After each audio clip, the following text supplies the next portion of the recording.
Hey guys, welcome back to the Full Show. Of course, I am Foolish Phil.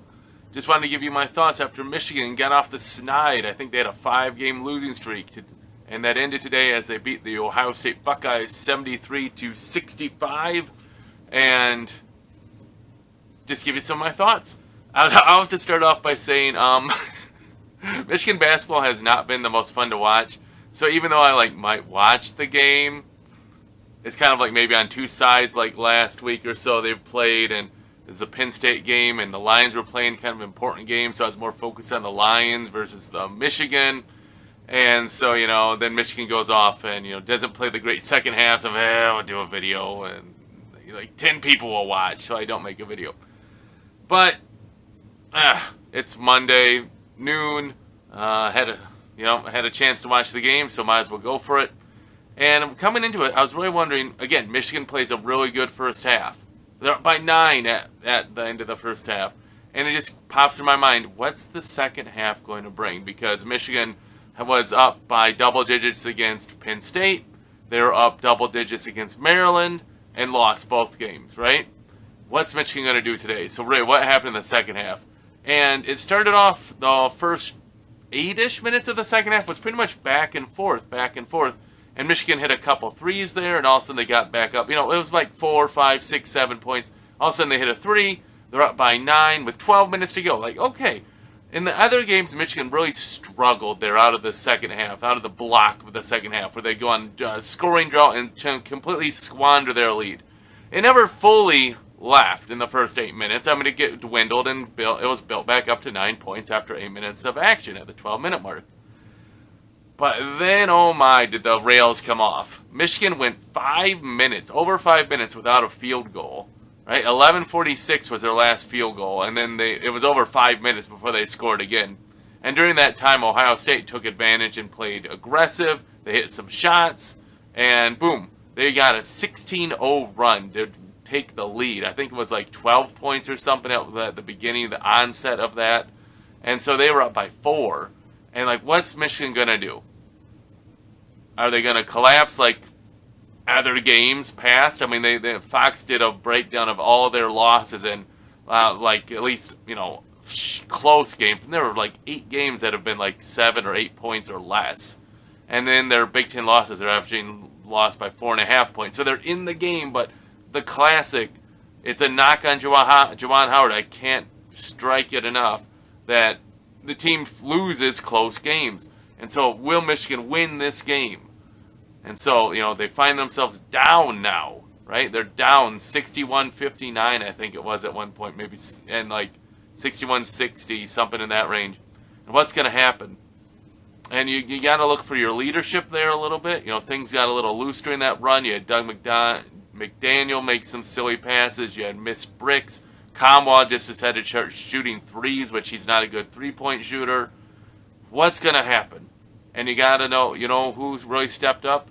Burnett hit a 3. Doug drove to the hoop, and it got goaltended. 5-point swing. Michigan's back up.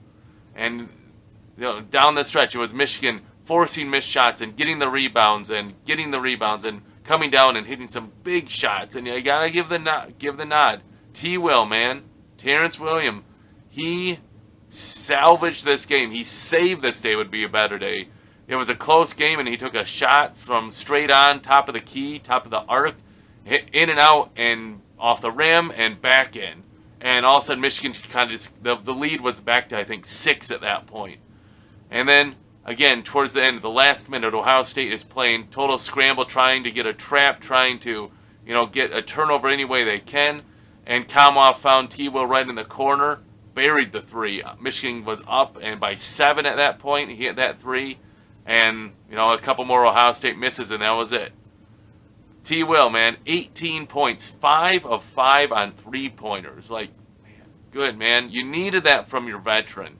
I know, I've dogged him in my other videos. I have, I'll be honest. But, man, he made the plays today, and it worked. Kamwa led the team with 20 points. Excellent at 14, I think, in the first half. Hit some big clutch jumpers. His game is jump shots, free throw line on in jump shots. That's where he needs to shoot. I think it's lazy for him to try to shoot threes. He's not. I think I've marked him down. I think he shot 5 straight 3-point misses. Like, man, they're letting you take the three because you're not hitting it. Drive, drive.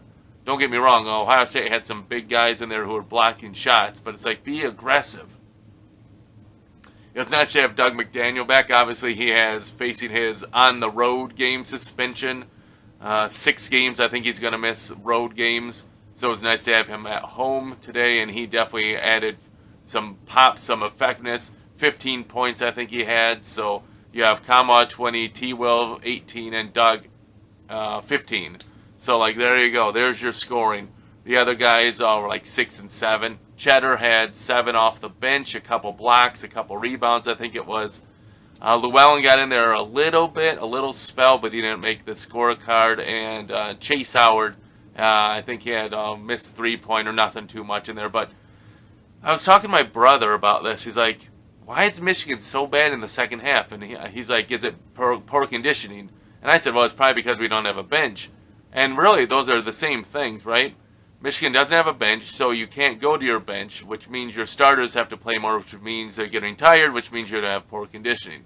So it's kind of just going around and around and around and around. But you got to find an answer, and Michigan came up with an answer today. So it is what it is.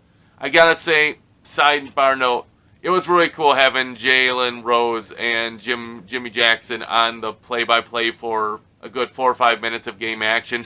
To be fair, that was when Ohio State went on their 16-0 run, so I was kind of glad when Jalen was leaving. I'm like, good, maybe things will go back, me being a little superstitious like that.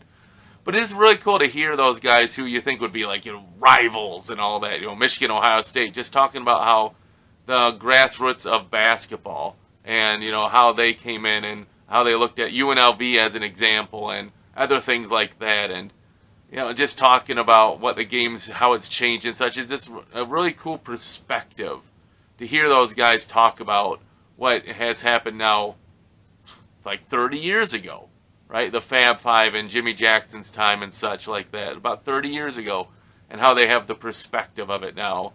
It was a really cool thing to hear and listen to them. And if you have a chance to catch a rebroadcast, I definitely suggest that you listen to them, watch that. It was about the 15-minute to about 8-minute in the second half.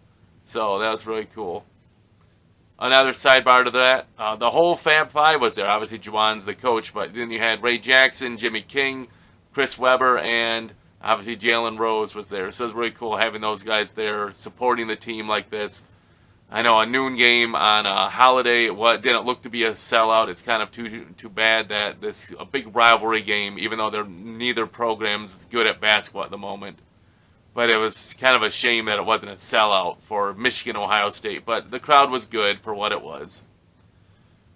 Hey, Michigan's back in the win column. Yay. And another positive. So I'm sure you have followed football a little bit more. Donovan Edwards is going to come back. You got Josiah Stewart's coming back. And last I saw, Rod Moore is going to come back too. So 3 guys saying, we're going to come back. So that's another positive. Hey, get some of that talent to stick around for another year. It was nice to get a win. I still don't know if winning the national championship's really sunken in. I got some, memorabilia came in the mail today, so that's cool. Or dropped off, not the mail. Mail's not being delivered today. But, so cool. It's setting in, man. Hey, thanks so much for watching, guys. Until I see you guys next time, please put your comments in the box. I'll try to respond as I'm able to. And as always, go blue!